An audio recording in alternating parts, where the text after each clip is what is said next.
استاذہ کے ایک دو تو بہت ساری باتیں کراچی کی یاد ہے، کیونکہ میں ہر وقت ان کے ساتھ رہتی تھی، اور آپ کو پتہ ہے کہ استاد کے رول ماڈل سے انسان سب سے زیادہ سیکھتا ہے نا. ہوا یہ کہ ہماری کلاس ختم ہوئی، جو پہلے سال ہم کراچی گئے تو بہت زیادہ آپ کو پتہ ہے اپوزیشن بھی تھی، لوگ نیگیٹو باتیں کرتے تھے. تو ایک خاتون آئی نا، اور انہوں نے بہت استاذہ کو برا بھلا کہنا شروع، اسٹیج پہ کھڑے ہو کے نا، اور کہتی ہیں آپ یہ کیا کر رہی ہیں اور وغیرہ وغیرہ. بہت مثلا اتنا ہارشلی وہ بولی کہ ہمیں ہو رہا تھا کہ ہم جا کے اس کو چپ کروا دیں. اچھا بولتی رہی، پھر استاذہ اتر گئی، وہ ایسے کھڑی ہوئی تھی، تو استاذہ اس کو کہتی آپ ذرا ہٹیں گی، میں نماز پڑھ لوں. اچھا استاذہ گئی، استاذہ نے نماز شروع کر دی، اور آپ یقین کریں اس عورت کا منہ کھلا ہوا تھا کہ یہ کیا ہوا نا، کوئی جواب نہیں دیا، کچھ بھی نہیں. تو مجھے اتنا اچھا لگا تھا اس وقت، میں نے کہا کہ واقعی یہ صبر کی عملی شکل ہے نا. عموماً یہ ہوتا ہے کہ ہم صفائیاں پیش کرنا شروع کر دیتے ہیں یا ڈیفینسو ہو جاتے ہیں، لیکن خاموشی سے وہ مجھے بہت مزہ آیا کہ استاذہ نے کہا ہٹیں کی میں نماز پڑھ لوں. کیونکہ قرآن میں یہ سکھایا گیا نا وَاسْتَعِینُوا بِالصَّبْرِ وَالصَّلَاةِ.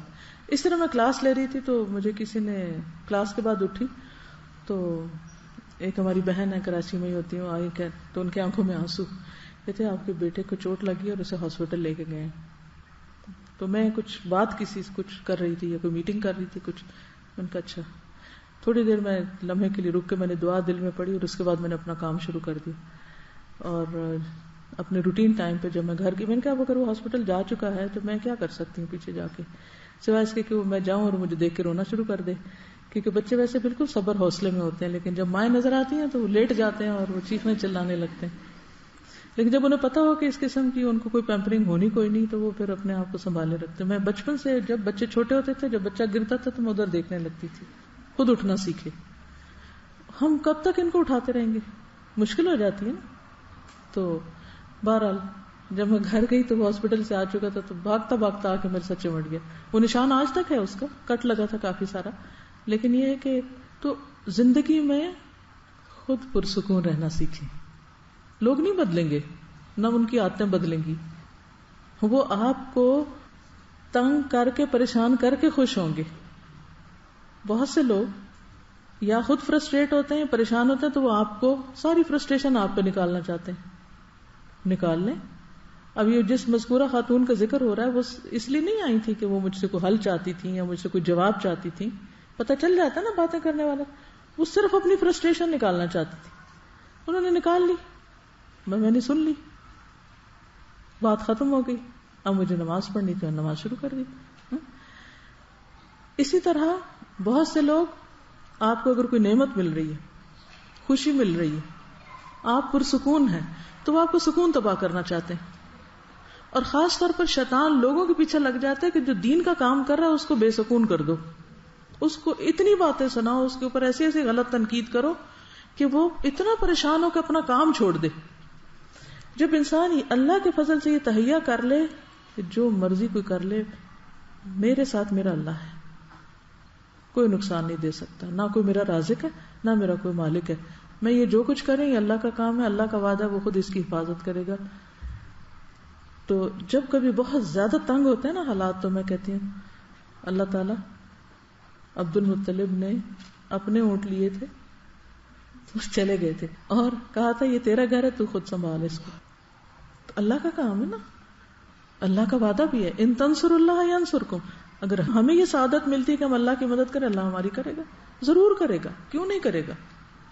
وہ اپنے دشمنوں کی مدد کرتا ہے، ان کو کھانے کو دیتا ہے، دوستوں کو نہیں دے گا، کیسے نہیں دے گا.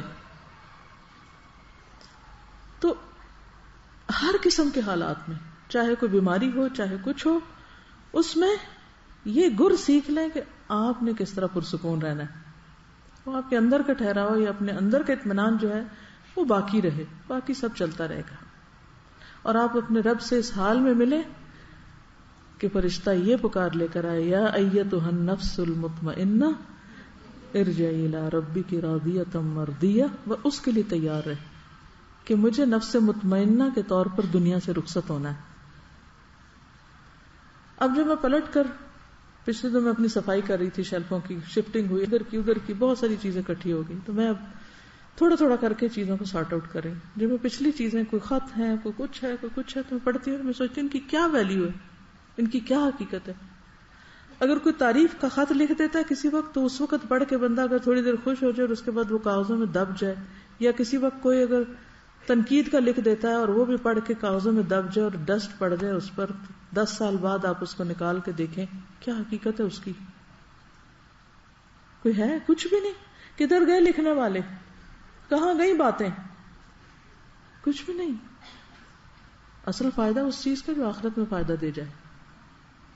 تو اس لیے پریشان ہونا چھوڑیے، اور جب یہ یقین آ جائے کہ تکلیف اللہ کی طرف سے ہے.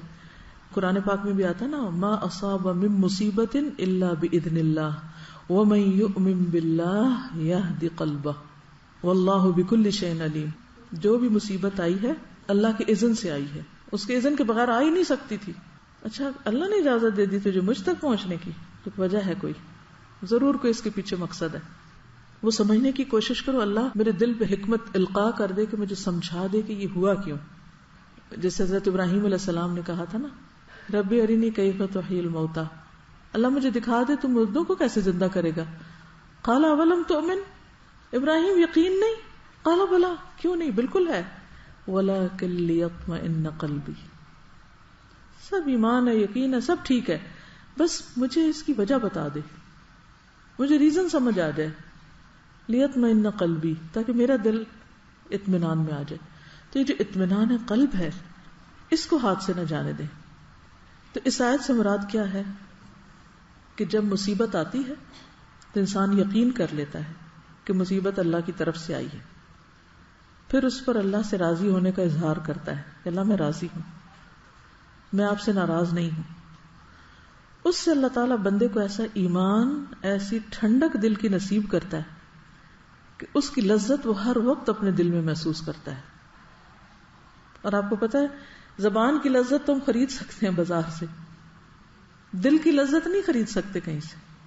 یہ آتی ہے مشکلات پر صبر کر کے، اللہ سے پر امید رہ کر. اور پھر اللہ کا وعدہ ہے ان اللہ مع الصابرین، جو صبر کرتا ہے اس کو اللہ کی مدد حاصل ہو جاتی، اللہ ان لوگوں کے ساتھ ہے. اور پھر واللہ یحب الصابرین، اللہ کو صبر کرنے والے پسند ہیں، اللہ ان سے محبت کرتا ہے. جب آپ صبر کرتے ہیں اللہ آپ سے محبت کرتا ہے. اس سے بڑی کوئی چیز چاہیے کہ اللہ آپ سے محبت کر رہا ہو؟ بہت بڑی نعمت ہے. اور پھر آخرت میں کیا ملے گا؟ انما یوفی الصابرون اجرہم بغیر حساب. یہ کیسے ہوتا ہے؟ نہ وہ ناپا جائے گا، نہ تولا جائے گا، نہ گنا جائے گا. بغیر حساب کیا ہوتا ہے؟ لکھ لیں 3 لفظ، یاد رکھیے، نہ ناپا جائے گا، نہ تولا جائے گا، نہ گنا جائے گا.